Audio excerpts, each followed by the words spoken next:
ating niluto na fresh lumpia, vegetable lumpia.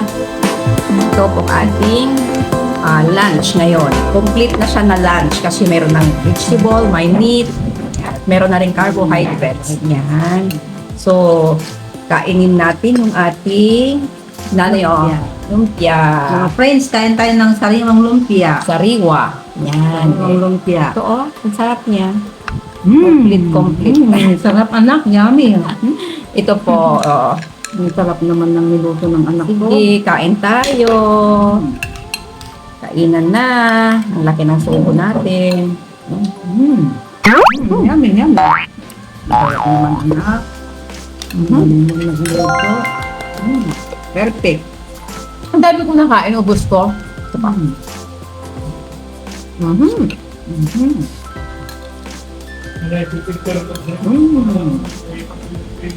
Nakakabusog. Mayroon ng ulam. Kumplito. Thank you so much. Bye-bye.